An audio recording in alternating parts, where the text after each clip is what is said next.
Hallelujah, ದೇವರಿಗೆ ಸ್ತೋತ್ರ. Good morning. ನಮ್ಮ ದೇವರ ವಾಕ್ಯದೊಂದಿಗೆ ಮತ್ತೊಂದು ಉದಯ ಕಾಲದಲ್ಲಿ ನಿಮ್ಮೆಲ್ಲರ ಮುಂದೆ ಬರಲು ದೇವರು ಅವಕಾಶ ಕೊಟ್ಟಿದ್ದಕ್ಕಾಗಿ ದೇವರಿಗೆ ಸ್ತುತಿಸುತ್ತೇನೆ. ನೀವು ಕೂಡ ಅನುದಿನ ಧ್ಯಾನ ವೀಕ್ಷಿಸಿ ಆಧ್ಯಾತ್ಮಿಕವಾಗಿ ಬಲಗೊಳ್ಳುತ್ತಿದ್ದೀರಿ ಎಂದು ನೀವು ತಿಳಿಯಪಡಿಸುತ್ತಿರುವ ಸಂಗತಿಗಳಿಗಾಗಿಯೂ ದೇವರನ್ನು ಸ್ತುತಿಸುತ್ತೇನೆ. ನೀವು ಯಾವುದೇ ದೇಶದಲ್ಲಿದ್ದರೂ, ಯಾವುದೇ ಪ್ರಾಂತ್ಯದಲ್ಲಿದ್ದರೂ, ನಿಮಗಿದು ಯಾವುದೇ ಸಮಯವಾಗಿದ್ರು, ಯೇಸುವಿನ ಮಾತು ಕೇಳುವುದು ನಿಮಗಿದು ಎಷ್ಟೋ ಮೇಲುಕರವಾಗಿದೆ. ನೀವು ಕೇಳಿದ್ದನ್ನು ಜೀರ್ಣಿಸಿಕೊಳ್ಳಿರಿ, ಅನ್ವಯಿಸಿಕೊಳ್ಳಿರಿ. ಅವಾಗಲೇ ಆಧ್ಯಾತ್ಮಿಕವಾಗಿ ಬಲಗೊಳ್ಳುತ್ತೀರಿ, ನಂಬಿಕೆಯಲ್ಲಿ ಅಭಿವೃದ್ಧಿಯಾಗುತ್ತೀರಿ. ಬನ್ನಿ ಚಿಕ್ಕ ಪ್ರಾರ್ಥನೆಯೊಂದಿಗೆ ಪ್ರಾರಂಭಿಸೋಣ. ಪರಿಶುದ್ಧ ದೇವರೇ, ನಿಮಗೆ ವಂದನೆಗಳು. ಮತ್ತೊಂದು ಸಾರಿ ನಿಮ್ಮ ಸನ್ನಿಧಿಯಲ್ಲಿ ಸೇರಿ ನಿಮ್ಮ ಸನ್ನಿಧಿಯಲ್ಲಿ ಪ್ರಾರ್ಥಿಸಿ ನಿಮ್ಮ ಮಾತು ಕೇಳುವ ಭಾಗ್ಯ, ಕೃಪೆ, ನಿಮ್ಮೊಂದಿಗೆ ಕಾಲ ಕಳೆಯುವ ಅವಕಾಶ ಕೊಟ್ಟಿದ್ದಕ್ಕಾಗಿ ನಿಮಗೆ ವಂದನೆಗಳು. ಈ ಸಮಯ ನಮ್ಮೆಲ್ಲರಿಗೋಸ್ಕರ ಆಶೀರ್ವದಿಸಿರಿ ಎಂದು ಕ್ರಿಸ್ತನ ನಾಮದಲ್ಲಿ ಬೇಡುತ್ತೇನೆ ತಂದೆಯೇ, ಆಮೇನ್. ದೇವರಿಗೆ ಸ್ತೋತ್ರ. ಬನ್ನಿ ವಾಕ್ಯಕ್ಕೆ ಹೋಗೋಣ. ನೀವೆಲ್ಲರೂ ಎಲ್ಲಿಂದ ವೀಕ್ಷಿಸುತ್ತಿದ್ದೀರೆಂದು ಲೈವ್ ಚಾಟ್ನಲ್ಲಿ ಬಂದು ಒಂದು ನಿಮ್ಮ ಹೆಸರು, ಊರು ಅಲ್ಲಿ ಟೈಪ್ ಮಾಡಿ ತಿಳಿಸಿರಿ. ಇಲ್ಲವೇ 8939731313 ನಂಬರ್ಗೆ ನಿಮ್ಮ ಪ್ರೇಯರ್ ರಿಕ್ವೆಸ್ಟ್ ಹಾಗೂ ಪ್ರೈಸ್ ರಿಪೋರ್ಟ್ಸ್ ಒಂದು ಟೆಕ್ಸ್ಟ್ ಇಲ್ಲವೇ ವಾಯ್ಸ್ ಮೆಸೇಜ್ ಮೂಲಕ ವಾಟ್ಸಪ್ ಕಳಿಸಿರಿ. ನೀವು ಹೊರದೇಶದಿಂದಲೂ ಕೂಡ ವೀಕ್ಷಿಸುವುದಾದರೆ ಅದೇ ನಂಬರಿಗೆ ನಿಮ್ಮ ಪ್ರೇಯರ್ ರಿಕ್ವೆಸ್ಟ್ ಮತ್ತು ಪ್ರೈಸ್ ರಿಪೋರ್ಟ್ಸ್ ಅನ್ನು ಕಳಿಸಿಕೊಡಿರಿ. ಜ್ಞಾನೋಕ್ತಿಗಳು 30ನೇ ಅಧ್ಯಾಯದ 7ನೇ ವಚನ ಓದುತ್ತಾ ಇದ್ದೇನೆ, ಗಮನ ಕೊಟ್ಟು ಕೇಳಿರಿ. ಪ್ರಾರ್ಥನೆಯಾಗಿದೆ, ಇದು ಬಹಳ ಒಳ್ಳೆ ಪ್ರಾರ್ಥನೆ. ನಾವಿದರಿಂದ ಎಷ್ಟೋ ವಿಷಯಗಳನ್ನು ಕಲಿತುಕೊಳ್ಳಬಹುದು. ಜ್ಞಾನೋಕ್ತಿಗಳು 30ನೇ ಅಧ್ಯಾಯ 7ನೇ ವಚನ. ದೇವರೇ, ನಿನ್ನಿಂದ 2 ವರಗಳನ್ನು ಬೇಡಿಕೊಂಡಿದ್ದೇನೆ. ನಾನು ಸಾಯುವುದಕ್ಕಿಂತ ಮುಂಚೆಯೇ ಅವುಗಳನ್ನು ನನಗೆ ಅನುಗ್ರಹಿಸು. ನಾವು ಕೂಡ ಎಷ್ಟೋ ಮನವಿ ಮಾಡ್ತೇವಲ್ಲವೇ? ಹೌದಲ್ಲ? ಬಹಳ ಮನವಿ ಮಾಡಿಕೊಳ್ತೇವೆ. ಆದರೆ ನಾವು ಏನೇನು ಕೇಳಿಕೊಳ್ಳುತ್ತೇವೋ ಅದು ಅರ್ಥವಿಲ್ಲದೆ ಕೇಳಿಕೊಳ್ಳುವವರು ಕೆಲವರಿದ್ದಾರೆ. ಬೇಡಿಕೊಂಡಿದ್ದನ್ನೇ ಮತ್ತೆ ಮತ್ತೆ ಬೇಡಿಕೊಳ್ಳುತ್ತಾ ದೇವರು ಕೊಡುವವರೆಗೂ ನಂಬಿಕೆಯಿಂದ ಕಾದುಕೊಂಡಿರದೆ ಅದನ್ನು ಮಧ್ಯದಲ್ಲಿಯೇ ಬಿಟ್ಟು ಬಿಡುವಂಥವರು ಮತ್ತೆ ಕೆಲವರಿದ್ದಾರೆ. ಈ ಭಕ್ತನು ಹೇಳ್ತಾನೆ, 2 ವರಗಳನ್ನು ನಿನ್ನಿಂದ ಕೇಳಿದ್ದೇನೆ, ಸಾಯುವುದಕ್ಕಿಂತ ಮುಂಚೆ ಅವುಗಳನ್ನು ಅನುಗ್ರಹಿಸು ಅನ್ನುತ್ತಾನೆ. ಅದರಲ್ಲಿ ಒಂದು ಏನೆಂದರೆ, ವ್ಯರ್ಥವಾದವುಗಳನ್ನು, ಸುಳ್ಳು ಮಾತುಗಳನ್ನು ನನ್ನಿಂದ ದೂರ ಮಾಡು.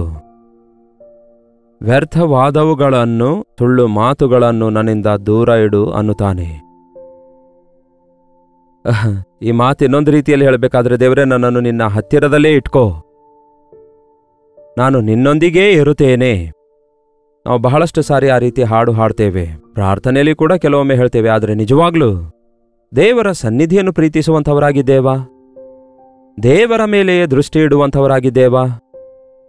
ವ್ಯರ್ಥವಾದವುಗಳನ್ನು ನೋಡದೆ ಯೇಸುವಿನ ಮೇಲೆಯೇ ಕಣ್ಣುಗಳನ್ನಿಡುವಂಥವನು ಎಷ್ಟೋ ಆಧ್ಯಾತ್ಮಿಕವಾಗಿ ಅಭಿವೃದ್ಧಿಯಾಗುತ್ತಾನೆ, ಗಮ್ಯಕ್ಕೆ ಸೇರುತ್ತಾನೆ. ನಮ್ಮನ್ನು ಪರಧ್ಯಾನಕ್ಕೆ ತಿರುಗಿಸುವುದಕ್ಕಾಗಿ, ನಮ್ಮ ದೃಷ್ಟಿ ಬದಲಾಯಿಸುವುದಕ್ಕಾಗಿ ಸೈತಾನನು ಅನೇಕ ಆಕರ್ಷಣೆಗಳನ್ನು ಈ ಲೋಕದಲ್ಲಿಟ್ಟಿದ್ದಾನೆ. ವ್ಯರ್ಥವಾದವುಗಳನ್ನು ಅನುಸರಿಸುತ್ತಿದ್ದಾರೆ ಮನುಷ್ಯರು. ನೀವು ಕಷ್ಟಪಟ್ಟಿದ್ದೆಲ್ಲ ನಿಮ್ಮ ಬಾಯಿಯಿಂದ ತುತ್ತನ್ನ ತಿನ್ನುವುದಕ್ಕಾಗಿ ತಾನೆ, ಹೊಟ್ಟೆಪಾಡಿಗೆ ತಾನೆ, ಹೌದಲ್ಲವೇ? ಕಷ್ಟಪಟ್ಟು ದುಡಿಯೋದು ಹೊಟ್ಟೆಪಾಡಿಗಾಗಿಯೇ ಎಂದು ಹಿರಿಯರು ಹೇಳ್ತಾ ಇದ್ರು. ಈ ದಿನ ಮನುಷ್ಯ ತನ್ನನ್ನು ಸಂತೋಷಪಡಿಸಿಕೊಳ್ಳುವುದಕ್ಕಾಗಿ ಏನೇನೋ ಮಾಡ್ತಿದ್ದಾನೆ. ಕುಡಿಯುತ್ತಿದ್ದಾನೆ, ತೂಗಾಡ್ತಿದ್ದಾನೆ, ತಿರುಗಾಡ್ತಿದ್ದಾನೆ, ಕೊಂಡುಕೊಳ್ತಿದ್ದಾನೆ, ಮಾರ್ತಿದ್ದಾನೆ, ಸಂಪಾದಿಸಿಕೊಳ್ತಿದ್ದಾನೆ, ಸೇರಿಸಿಕೊಳ್ತಿದ್ದಾನೆ. ಆದರೆ ಇವೆಲ್ಲ ಒಂದು ದಿನ ನಮ್ಮೊಂದಿಗೆ ಬರೋದಿಲ್ಲ. ಅವು ನಿಜವಾದ ಸಮಾಧಾನ ನಮಗೆ ಕೊಡೋದಿಲ್ಲ. ಅವು ವ್ಯರ್ಥವಾಗಿವೆ. ಇವು ಎಷ್ಟೇ ಇದ್ರೂ ಇರದಿದ್ರೂ ಕರ್ತನು ನನ್ನೊಂದಿಗಿದ್ರೆ ಸಾಕು ಎನ್ನುವಂಥದ್ದು ಗುರುತಿಸ್ತಾ ಇಲ್ಲ ಈ ದಿನ ಬಹಳಷ್ಟು ಜನ.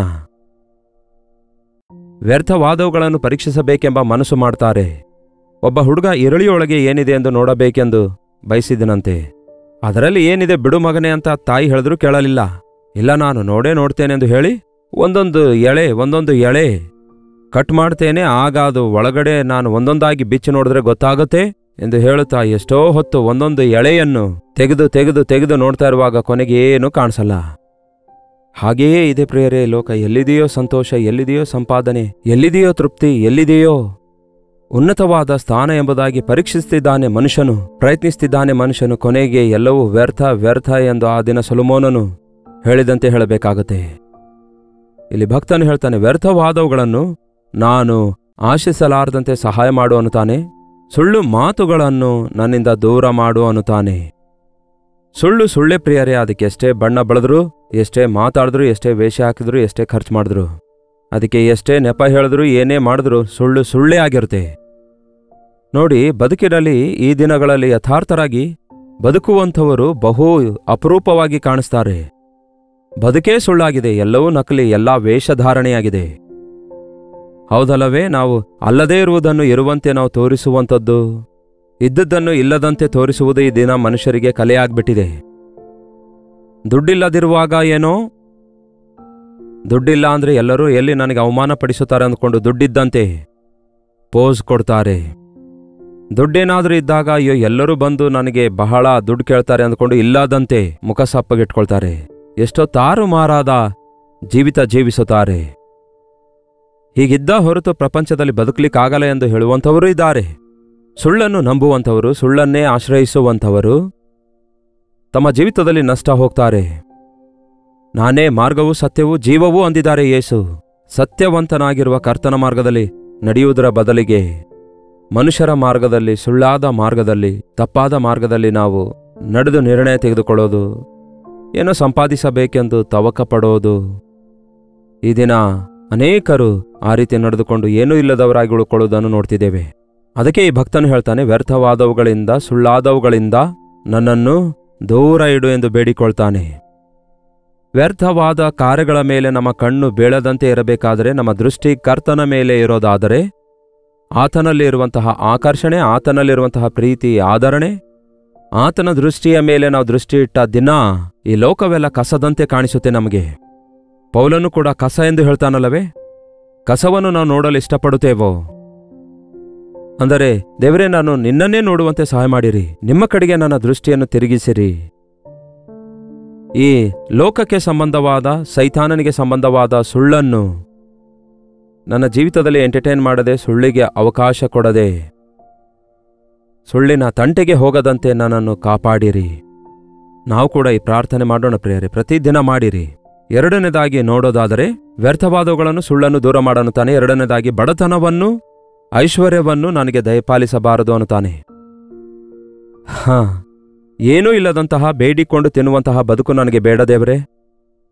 ಹಾಗೆಯೇ ನನಗೇನು ಕಡಿಮೆ ಇದೆ ಎಂದು ಕೂತ್ಕೊಂಡು ಜಂಬ ಕೊಚ್ಕೊಳ್ಳುವ ಹಾಗೆ ದೇವರನ್ನೇ ಮರೆತು ಹೋಗುವಷ್ಟು ಐಶ್ವರ್ಯ, ಇಲ್ಲವೇ ಐಶ್ವರ್ಯವೇ ನನ್ನ ದೇವರೆಂದು ಹೇಳುವಂತಹ ಸ್ಥಿತಿ ನನಗೆ ತರಬೇಡ ದೇವರೇ.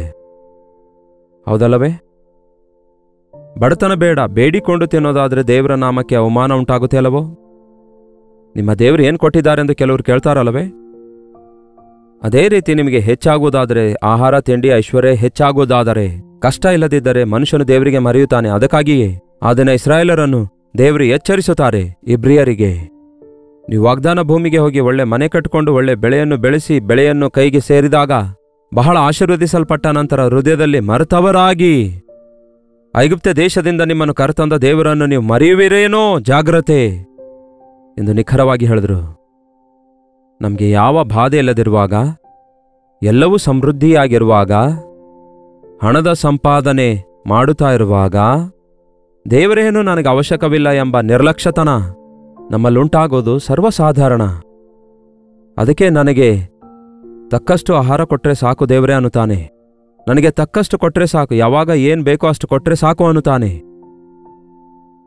ದೇವರೇ, ನೀವು ನನಗೇನೇ ಕೊಟ್ಟರು ನನ್ನ ದೃಷ್ಟಿ ನಿಮ್ಮ ಮೇಲೆ ಇರಬೇಕು ಹೊರತು ವಸ್ತುಗಳ ಮೇಲೆ ತಿರುಗಬಾರದು. ನನ್ನನ್ನು ವ್ಯರ್ಥವಾದವುಗಳಿಂದ, ಸುಳ್ಳಿನಿಂದ ದೂರವಿಡು. ಬಡತನವೂ ಮತ್ತು ಐಶ್ವರ್ಯವೂ ನನಗೆ ಬೇಡ ಅನ್ನುತ್ತಾನೆ. ಹೌದಲ್ಲವೇ? ಬಡತನವಾಗಲಿ ಐಶ್ವರ್ಯವಾಗಲಿ ನನಗೆ ದಯಪಾಲಿಸಬೇಡ. ತಕ್ಕಷ್ಟು ಆಹಾರವನ್ನು ನನಗೆ ಅನುಗ್ರಹಿಸು ಅನ್ನುತ್ತಾನೆ. ತಕ್ಕಷ್ಟು ಆಹಾರ ತಿನ್ನುವವನು ಎಷ್ಟು ಫಿಟ್ ಆಗಿರುತ್ತಾನೆ ಗೊತ್ತಾ ನಿಮಗೆ? ಓವರ್ ಈಟಿಂಗ್ ನಿಮಿತ್ತವೇ ಈ ದಿನ ನಾನಾ ವಿಧವಾದ ರೋಗಗಳು, ಜಬ್ಬು ಬರುತ್ತಾ ಇದೆ, ಸೋಮಾರಿತನ ಬರುತ್ತಿದೆ, ಅನೇಕ ಜನರಿಗೆ ಆಯಾಸ ಕೂಡ ಆಗ್ತಿದೆ. ಇವೆಲ್ಲವುಗಳೊಂದಿಗೆ ನಾನಾ ವಿಧವಾದ ರೋಗ ಬರ್ತಿವೆ. ಯಾವುದು ತಿನ್ನಬೇಕೋ ತಿನ್ನುತ್ತಿಲ್ಲ, ಯಾವುದು ಬೇಡವೋ ಅದನ್ನೇ ಮನುಷ್ಯನು ತಿನ್ನುತ್ತಿದ್ದಾನೆ. ತಿನ್ನುವುದಕ್ಕೆ ಒಂದು ಫುಲ್ ಸ್ಟಾಪ್ ಇಲ್ಲ, ತಿನ್ನುತ್ತಲೇ ಇರುತ್ತಾನೆ. ಅದಕ್ಕೆ ಅಲ್ಲವೋ ಈ ದಿನ ತಿನ್ನುವವರು, ಕುಡಿಯುವವರು ಅಂತ್ಯ ದಿನಗಳಲ್ಲಿ ಹೆಚ್ಚಾಗುತ್ತಾರೆಂದು ಬೈಬಲಲ್ಲಿ ಬರೆಯಲಾಗಿದೆ. ನೀವು ರೋಡ್ ಮೇಲೆ ನಡೆಯುತ್ತಾ ಹೋಗುವಾಗ ನೋಡ್ರಿ, ಪ್ರತಿ 5ರಿಂದ 10 ಅಂಗಡಿಗಳ ನಂತರ ಒಂದು ಕೂಲ್ ಡ್ರಿಂಕ್ ಶಾಪ್ ಆಗಲಿ, ಒಂದು ಟೀ ಶಾಪ್ ಆಗಲಿ, ಒಂದು ರೆಸ್ಟೋರೆಂಟ್ ಆಗಲಿ, ಒಂದು ಹೋಟೆಲ್ ಆಗಲಿ, ಒಂದು ಫಾಸ್ಟ್ ಫುಡ್ ಬಂಡಿ, ಸ್ಟ್ರೀಟ್ ಫುಡ್ ಆಗಲಿ, ಹೀಗೆ ಒಂದಲ್ಲ ಒಂದು ಇರುತ್ತೆ. ಎಷ್ಟೇ ಮನೆ ಇದ್ರು, ಮನೆಯಲ್ಲಿ ಅಡಿಗೆ ಮಾಡಿ ಹಾಕೋರಿದ್ರು, ಹೆಂಡತಿ ಇದ್ರು, ಮಕ್ಕಳಿದ್ರು, ಮನೆಯಲ್ಲಿ ಎಲ್ಲರೂ ಇದ್ರು, ಹೊರಗಡೆ ತಿನ್ನಲು ರೂಢಿ ಮಾಡಿಕೊಂಡ ಮನುಷ್ಯರು ಹೊರಗಡೆಯೇ ತಿನ್ನುತ್ತಾರೆ. ಹೆಚ್ಚಿಗೆ ತಿನ್ನೋದಾದರೆ ನಿನ್ನನ್ನು ಮರೆತೇನು, ತಕ್ಕಷ್ಟು ಆಹಾರ ದಯಪಾಲಿಸು. ಹಾಗಾಗದೆ ಹೊಟ್ಟೆ ತುಂಬಿದವನಾದರೆ ಯೆಹೋವನು ಯಾರೋ ಎಂದು ನಿನ್ನನ್ನು ತಿರಸ್ಕರಿಸೇನು. ತಕ್ಕಷ್ಟು ಆಹಾರ ಸಾಕು ದೇವರೇ, ನನಗೆ ಹೆಚ್ಚು ಸಿಗೋದಾದರೆ. ಹೊಟ್ಟೆ ತುಂಬಿದ ನಂತರ ಏನು ಬರುತ್ತೆ ಪ್ರಿಯರೇ? ಸುಸ್ತಾಗುತ್ತೆ ಮತ್ತು ಬರುತ್ತೆ. ಯೆಹೋವನು ನೆನಪಿಗೆ ಬರಲ್ಲ. ಯೆಹೋವನು ಯಾರೋ ಎಂದು ಹೇಳುವೇನೇನೋ, ಇಲ್ಲವೇ ಬಡವನಾದರೆ ಕಳ್ಳತನ ಮಾಡಿ ನನ್ನ ದೇವರಾದ ನಿನ್ನ ಹೆಸರನ್ನು ಅಯೋಗ್ಯವಾಗಿ ಎತ್ತಿ ದೂಷಿಸುತ್ತೇನೇನೋ. ಏನಂತೆ? ಒಂದು ವೇಳೆ ನಾನು ಬಡವನಾದರೆ ಭಿಕ್ಷೆ ಬೇಡಿ ತಿನ್ನಲಿಕ್ಕಾಗದೆ ಸುಳ್ಳು ಹೇಳಿ ಕಳ್ಳತನ ಮಾಡಿ ದೇವರ ನಾಮಕ್ಕೆ ಅವಮಾನ ತರುವವನಾಗಿ ತಯಾರಾಗ್ತೇನೇನೋ. ದೇವರೇ, ನಿನ್ನನ್ನು ಅವಮಾನಪಡಿಸುವಂಥವನಾಗಿ ನಾನಿರುತ್ತೇನೇನೋ.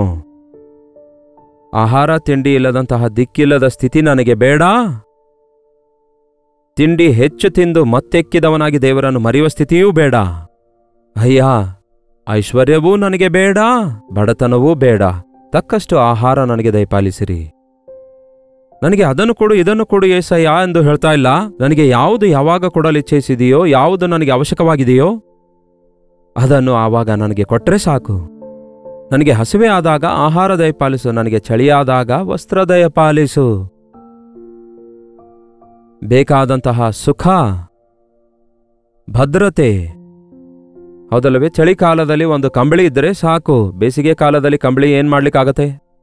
ಹೌದಲ್ಲವೇ? ಮಳೆಗಾಲದಲ್ಲಿ ಒಂದು ಕೊಡೆ ನನಗೆ ದಯಪಾಲಿಸು. ಆಯಾ ಸೀಸನ್ಗೆ ತಕ್ಕಂತೆ ಬೇಡಿಕೊಳ್ಳೋದು ತಪ್ಪಲ್ಲ. ಮದುವೆಗೆ ಹೋಗ್ತಿದ್ದೇನೆ ದೇವ್ರೆ, ರೇಷ್ಮೆ ಸೀರೆ ಕೊಡಿಸಿ ಎಂದು ಕೇಳೋದರಲ್ಲಿ ತಪ್ಪೇನು? ಹೌದಲ್ಲವೇ? ನಮಗೆ ಬೇಕಾಗಿರೋದನ್ನು, ಅಂದರೆ ಯಾವಾಗ ಯಾವುದು ನಮಗೆ ಬೇಕಾಗಿದೆಯೋ ಅದನ್ನು ದೇವರು ಕೊಡ್ತಾರೆ. ಎಲ್ಲವನ್ನು ಕೂಡಿಸಿಟ್ಕೊಂಡು ದೇವರನ್ನು ಮರೆತು ಹೋಗುವ ಹಾಗೆ ನಾವು ಇರುವುದರಿಂದ ನಾವೇ ನಷ್ಟ ಹೋಗ್ತೇವೆ. ಇದು ಬಹಳ ಚೆನ್ನಾಗಿದೆ ಪ್ರಾರ್ಥನೆ. ಈ ದಿನದಿಂದ ನೀವು ಮಾಡ್ತೀರಾ? ಏನದು? ಪ್ರಭುವೇ, ದೇವರೇ, ವ್ಯರ್ಥವಾದವುಗಳನ್ನು ಮತ್ತು ಸುಳ್ಳು ಮಾತನ್ನು ನನ್ನಿಂದ ದೂರ ಮಾಡಿರಿ. ವ್ಯರ್ಥವಾದವುಗಳನ್ನು ನೋಡದಂತೆ ನನ್ನ ಕಣ್ಣನ್ನು ತಿರುಗಿಸಿರಿ ಎಂದು ಪ್ರಾರ್ಥಿಸುತ್ತಾನೆ ದಾವೀದನು. ವ್ಯರ್ಥವಾದವುಗಳ ಮೇಲೆ ಮನಸ್ಸಿಡದಂತೆ ಸಹಾಯ ಮಾಡಿರಿ ಅನ್ನುತ್ತಾನೆ. ಸುಳ್ಳುಗಳಿಗೆ ಬಹಳ ದೂರ ಇರಬೇಕು ನಾವು. ಸುಳ್ಳುಗಾರರೊಂದಿಗೆ ಸ್ನೇಹ ಮಾಡದೆ, ಸುಳ್ಳು ಹೇಳಿ ಬದುಕುವವರಾಗಿ, ಸುಳ್ಳನ್ನು ಬಾಯಿಂದ ಹೇಳುವವರಾಗಿ, ಆ ಸೈತಾನನಿಗೆ ಸಂಬಂಧಪಟ್ಟ ಸುಳ್ಳನ್ನು, ಸುಳ್ಳಿಗೆ ಮೂಲಪುರುಷನಾಗಿರುವ ಸೈತಾನನ ಸಂಬಂಧಿಯಾಗಿರದೆ, ನಮ್ಮ ಬಾಯಿಯ ಮಾತುಗಳು ಯಥಾರ್ಥವಾಗಿರುವ ಹಾಗೆ ಸುಳ್ಳಾದವುಗಳನ್ನು, ವ್ಯರ್ಥವಾದವುಗಳನ್ನು ದೂರ ಮಾಡಿರಿ ಎಂದು ಹೇಳಬೇಕು. ದೇವರೇ, ನನಗೆ ಬಡತನವೂ ಬೇಡ, ಐಶ್ವರ್ಯವೂ ಬೇಡ, ತಕ್ಕಷ್ಟು ಆಹಾರ ದಯಪಾಲಿಸು ಎಂದು ಹೇಳಬೇಕು. ಹೌದು, ನಂಬಿರಿ ಪ್ರಿಯರೇ, ನಿಮಗೆ ಯಾವಾಗ ಸೈಕಲ್ ಬೇಕಾಗಿದೆಯೋ ಆವಾಗಲೇ ಸೈಕಲ್ ಕೊಡ್ತಾರೆ. ಯಾವಾಗ ಬೈಕ್ ಬೇಕೋ ಬೈಕ್ ಕೊಡ್ತಾರೆ, ಕಾರ್ ಬೇಕಾದಾಗ ಕಾರ್ ಕೊಡ್ತಾರೆ. ಯಾವಾಗ ಬಂಗ್ಲಾ ಬೇಕೋ ಬಂಗ್ಲಾ ಕೊಡ್ತಾರೆ, ಯಾವಾಗ ಗುಡಿಸಲು ಬೇಕೋ ಗುಡಿಸಲು ಕೊಡ್ತಾರೆ. ಇದು ನನ್ನ ಒಂದು ಅನುಭವ ಆಗಿದೆ. ಅದು ಗುಡಿಸಲಾಗಲಿ, ಬಂಗ್ಲಾ ಆಗಲಿ, ಸೈಕಲ್ ಆಗಲಿ, ಕಾರ್ ಆಗಲಿ, ಬೈಕ್ ಆಗಲಿ, ಅದು ಕರ್ತನು ಕೊಟ್ಟಿರೋದಾದರೆ, ಕರ್ತನು ನಮ್ಮೊಂದಿಗಿರೋದಾದರೆ ಅದರಲ್ಲಿ ತೃಪ್ತಿ ಇರುತ್ತೆ. ನೀವು ಸುಳ್ಳು ಹೇಳಿ, ಕಳ್ಳತನ ಮಾಡಿ, ಮೋಸ ಮಾಡಿ, ಇತರರೊಂದಿಗೆ ಪೈಪೋಟಿ ಮಾಡಿ ನೀವು ಸಂಪಾದಿಸಿದೆಲ್ಲ ನಿಮಗೆ ಸಂಕಟವಾಗಿ ತಯಾರಾಗ್ತವೆ. ಅಷ್ಟೇ ಹೊರತು ಅದರಲ್ಲಿ ನಿಮಗೆ ತೃಪ್ತಿ ಇರೋದೇ ಇಲ್ಲ. ಕೊರತೆ ಕಷ್ಟ ಇಲ್ಲದಂತಹ ಜೀವಿತಕ್ಕೆ ನೀವು ಬಂದಾಗ ದೇವರನ್ನು ಮರೆಯದಂತೆ ಜಾಗ್ರತೆ ವಹಿಸಬೇಕು. ಈ ದಿನದಿಂದ ಈ ಪ್ರಾರ್ಥನೆ ಪ್ರತಿದಿನ ನಾವು ಕೂಡ ಈ ಸಾಲನ್ನು ಮಾಡಬೇಕು. ದೇವರೇ, ವ್ಯರ್ಥವಾದವುಗಳನ್ನು ನನ್ನಿಂದ ದೂರ ಮಾಡಿರಿ. ಅಂದರೆ ವ್ಯರ್ಥವಾದವುಗಳನ್ನು ನೋಡದಂತೆ, ಅವುಗಳ ಕುರಿತಾಗಿ ಮಾತಾಡದಂತೆ, ಅವುಗಳ ಕುರಿತು ಬಾಧೆ ಪಡದಂತೆ, ಅವುಗಳೇ ಮುಖ್ಯವೆಂದು ಎಣಿಸದಂತೆ ನನಗೆ ಸಹಾಯ ಮಾಡಿರಿ. ಈ ಉದಯ ಕಾಲದಲ್ಲಿ ದೇವರೇ, ನನ್ನ ಬಾಯಿಯನ್ನು ನಿಮ್ಮ ಅಗ್ನಿಯಿಂದ ಕೆಂಡ ತಂದು ಶುದ್ಧೀಕರಿಸಿ ನನ್ನ ನಾಲಿಗೆ ಸತ್ಯವನ್ನು ನುಡಿಯುವಂತೆ ಮಾಡಿರಿ. ಪ್ರಯೋಜನಕರವಾದ ಮಾತುಗಳೇ ಬರುವಂತೆ, ಕೇಳುವವರಿಗೆ ಮೇಲನ್ನುಂಟು ಮಾಡುವ ಮಾತುಗಳನ್ನಾಡುವಂತೆ ನನ್ನ ಬಾಯಿಯನ್ನು ಪರಿಶುದ್ಧಪಡಿಸಿರಿ, ಸುಳ್ಳಿನಿಂದ ದೂರಪಡಿಸಿರಿ ಎಂದು ಪ್ರಾರ್ಥಿಸಬೇಕು. ಸುಳ್ಳು ನಾಲಿಗೆಗಳು, ಚಾಡಿಯ ನಾಲಿಗೆಗಳು ಆತನಿಗೆ ಹೇಯವಾಗಿವೆ ಎಂದು ಬೈಬಲ್ ಹೇಳುತ್ತೆ. ಇವುಗಳಿಂದ ನನಗೆ ದೂರ ಮಾಡು ದೇವರೆಂದು ಹೇಳಬೇಕು. ಆಯಾ ದಿನಕ್ಕೆ ನನಗೆ ಬೇಕಾದದ್ದನ್ನು ದಯಪಾಲಿಸಿರಿ. ಈ ತಿಂಗಳು ಪೂರ್ತಿ ಬೇಕಾದದ್ದು, ಬದುಕಿಗೆಲ್ಲ ಬೇಕಾದದ್ದನ್ನು ಬೇಡುತ್ತಾ ಇಲ್ಲ ದೇವರೇ. ಯಾವ ಸಮಯಕ್ಕೆ ಏನು ಬೇಕಾಗಿದೆಯೋ ಅರಿತಿರುವಂತಹ ಯೇಸುವೆ, ಯೆಹೋವ ಈರೇ, ಯೆಹೋವನೇ ಎಲ್ಲವನ್ನು ಒದಗಿಸುವನು ಎಂಬ ಮಾತನ್ನು ನಮ್ಮ ವಿಷಯದಲ್ಲಿ ನೆರವೇರುವುದಾದರೆ ನಮಗಿಂತಲೂ ಧನ್ಯರು ಮತ್ತೊಬ್ಬರು ಇಲ್ವೇ ಇಲ್ಲ ಪ್ರಿಯರೇ. ಬನ್ನಿ ಪ್ರಾರ್ಥಿಸೋಣ. ಪರಿಶುದ್ಧನೇ ಪ್ರೀತಿಯುಳ್ಳ ತಂದೆಯೇ, ಈ ಲೋಕವೆಲ್ಲ ವ್ಯರ್ಥದ ಕಡೆಗೆ ತವಕಿಸಿ ಓಡುತ್ತಿದೆ. ವ್ಯರ್ಥವಾದವುಗಳಿಗೋಸ್ಕರ ಲೋಕದವರು ಪ್ರಯಾಸ ಪಡ್ತಿದ್ದಾರೆ. ವ್ಯರ್ಥವಾದವುಗಳಿಗೋಸ್ಕರ ಒಬ್ಬರನ್ನೊಬ್ಬರು ಸಾಯಿಸಿಕೊಳ್ತಿದ್ದಾರೆ, ಒಬ್ಬರನ್ನೊಬ್ಬರು ಮೋಸ ಮಾಡ್ತಿದ್ದಾರೆ, ಒಬ್ಬರನ್ನೊಬ್ಬರು ಒಪ್ಪಿಸಿಕೊಳ್ತಿದ್ದಾರೆ. ಇಂತಹ ಭಯಂಕರವಾದ ದಿನಗಳಲ್ಲಿ ಒಂದು ಕಡೆ ನಮ್ಮ ಮನಸ್ಸು ಸರಿಯಾಗಿರುವಂತೆ ಸಹಾಯ ಮಾಡಿರಿ. ಸುಳ್ಳಿನ ತಂಟೆಗೆ ಹೋಗದಂತೆ, ಕ್ರಿಸ್ತನ ರಕ್ತದಿಂದ ತೊಳೆಯಲ್ಪಟ್ಟ ನಾವು ನಮ್ಮ ನಾಲಿಗೆ ಪುಟಕ್ಕೆ ಹಾಕಿದಂತೆ ನಮ್ಮ ನಾಲಿಗೆಗೆ ಕಡಿವಾಣ ಹಾಕಿಕೊಳ್ಳುವಂತೆ, ನಮ್ಮ ನಾಲಿಗೆಯಿಂದ ನಿಮ್ಮ ನಾಮಕ್ಕೆ ಮಹಿಮೆ ಉಂಟಾಗುವ ಮಾತುಗಳನ್ನೇ ನುಡಿಯುವಂತೆ ಸಹಾಯ ಮಾಡಿರಿ. ಹಣದ ಆಸೆಗೆ ಒಳಗಾಗಿ ದೇವರನ್ನು ಮರೆಯುವವರಾಗಿ ನಾವಿರದೆ, ಬಡವರಾಗಿ ಭಿಕ್ಷೆ ಬೇಡಿ ತಿನ್ನುತ್ತಾ ದೇವರ ನಾಮಕ್ಕೆ ಅವಮಾನ ತರುವವರಾಗಿ ಬದುಕಲಾರದಂತೆ, ನಮಗೆ ಯಾವುದು ಯಾವಾಗ ಬೇಕೋ ಅದನ್ನು ದೇವರು ಕೊಟ್ಟೇ ಕೊಡ್ತಾರೆ ಎಂಬ ನಂಬಿಕೆಯಿಂದ ಮುಂದೆ ಸಾಗುವಂತೆ ಈ ಪ್ರಾರ್ಥನೆಯಲ್ಲಿ ಐಕ್ಯವಾಗಿರುವ ಪ್ರತಿಯೊಬ್ಬರಿಗೂ ಸಹಾಯ ಮಾಡಿರೆಂದು ಕ್ರಿಸ್ತನ ನಾಮದಲ್ಲಿ ಬೇಡುತ್ತೇನೆ ತಂದೆಯೇ, ಆಮೇನ್. ತಂದೆಯಾದ ದೇವರ ಪ್ರೀತಿಯು, ಮಗನಾದ ಕ್ರಿಸ್ತನ ಕೃಪೆಯು, ಆದರಣೆಕರ್ತನಾದ ಪವಿತ್ರಾತ್ಮನ ಸಹವಾಸವು ಕೂಡಿಬಂದ ನಮ್ಮೆಲ್ಲರೊಂದಿಗೂ ಇಂದಿಗೂ ಸದಾಕಾಲಕ್ಕೂ ನೆಲೆಯಾಗಿರಲಿ. ಆಮೇನ್. ದೇವರಿಗೆ ಸ್ತೋತ್ರ. ನಿಮ್ಮ ಪ್ರಾರ್ಥನಾ ಮನವಿ 8939731313 ನಂಬರ್ಗೆ ಒಂದು ಟೆಕ್ಸ್ಟ್ ಇಲ್ಲವೇ ವಾಯ್ಸ್ ಮೆಸೇಜ್ ಮೂಲಕ ವಾಟ್ಸಪ್ ಕಳಿಸಿರಿ. ನಿಮ್ಮ ಪಕ್ಷದಲ್ಲಿ ನಾವು ಪ್ರಾರ್ಥಿಸ್ತಿದ್ದೇವೆ, ನೀವು ಪ್ರಾರ್ಥಿಸಿರಿ. ದೇವರು ಅದ್ಭುತವಾದ ಉತ್ತರ ದಯಪಾಲಿಸುತ್ತಾರೆ. ಒಂದು ವೇಳೆ ನೀವು ಇತರ ದೇಶದಿಂದ ವೀಕ್ಷಿಸುವುದಾದರೆ ಇದೇ ನಂಬರ್ಗೆ ನಿಮ್ಮ ಪ್ರಾರ್ಥನಾ ಮನವಿಗಳನ್ನು ಕಳಿಸಿಕೊಡಿರಿ. ನಿಮಗೆ ಸುಲಭವಾದ ರೀತಿಯಲ್ಲಿ ರಿಪ್ಲೈ ಮಾಡುವ ಹಾಗೆ ನಮಗೆ ಇದು ಸಹಾಯವಾಗಿರುತ್ತೆ. ಎಷ್ಟೋ ಸಾವಿರಾರು ಪ್ರಾರ್ಥನಾ ಮನವಿ ಪ್ರೈಸ್ ರಿಪೋರ್ಟ್ಸ್ ನಾವು ಹೊಂದಿಕೊಳ್ತಾ ಇರೋದ್ರಿಂದ ಅವುಗಳನ್ನು ಮೇಲಿಂದ ಮೇಲೆ ಪರಿಶೀಲಿಸ್ತಿದ್ದೇವೆ. ನಿಮ್ಮೆಲ್ಲರಿಗೋಸ್ಕರ ನಾವು ಪ್ರಾರ್ಥಿಸ್ತಿದ್ದೇವೆ. ಒಂದು ವೇಳೆ ಎಲ್ಲರಿಗೂ ನಾವು ಪ್ರತ್ಯುತ್ತರ ಕೊಡದಿದ್ರೂ ಕೂಡ ನಿಮ್ಮೆಲ್ಲರಿಗೋಸ್ಕರ ದೇವರ ಸನ್ನಿಧಿಯಲ್ಲಿ ವಿಜ್ಞಾಪನೆ ಮಾಡ್ತಿದ್ದೇವೆ. ಕರ್ತನ ಚಿತ್ತವಿರುವುದಾದರೆ ಮತ್ತೆ ನಾಳೆ ಇದೇ ಅನುದಿನದ ಧ್ಯಾನದಲ್ಲಿ ಭೇಟಿಯಾಗೋಣ. ಅಲ್ಲಿವರೆಗೂ ದೇವರ ಮಹಾಕೃಪೆ ನಿಮ್ಮೆಲ್ಲರೊಂದಿಗಿರಲಿ.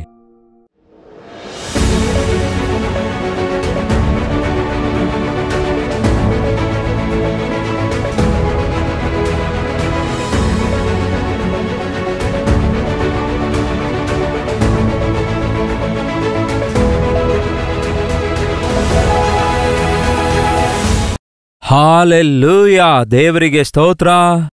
ಬ್ಯಾಂಗಳೂರಿನ ಸುತ್ತಮುತ್ತಲೂ ಇರುವವರೆಲ್ಲರಿಗೆ ಒಂದು ಶುಭವಾರ್ತೆ.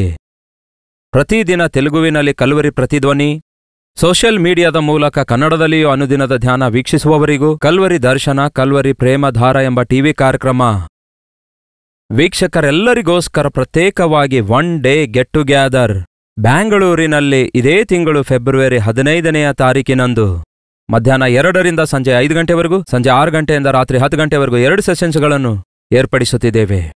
ಇದು ಹಾಲಿಡೇ ಅಲ್ಲದಿದ್ದರೂ ಸಹ ನೀವೆಲ್ಲರೂ ಬರುತ್ತೀರಿ ಎಂದು ನಂಬುತ್ತೇನೆ. ನಾವೆಲ್ಲರೂ ಸೇರಿ ದೇವರು ಮಾಡಿರುವ ಉಪಕಾರಗಳನ್ನು ನೆನೆಸಿ ಆತನನ್ನು ಸ್ತುತಿಸುವುದಕ್ಕಾಗಿ ನಿಮ್ಮೆಲ್ಲರನ್ನು ಮುಖಾಮುಖಿಯಾಗಿ ನೋಡಿ ನಿಮ್ಮೆಲ್ಲರಿಗೋಸ್ಕರ ಪ್ರಾರ್ಥಿಸಲು ಎಷ್ಟೋ ಪ್ರಾರ್ಥನಾಪೂರ್ವಕವಾಗಿ ನಾವು ಬ್ಯಾಂಗ್ಳೂರಿಗೆ ಬರ್ತಿದ್ದೇವೆ. ನೀವು ಬನ್ನಿರಿ, ಪಾಲ್ಗೊಳ್ಳಿರಿ, ದೈವಾಶೀರ್ವಾದ ಹೊಂದಿಕೊಳ್ಳಿರಿ. ವಿಳಾಸ ಗಮನ ಕೊಟ್ಕೇಳಿ.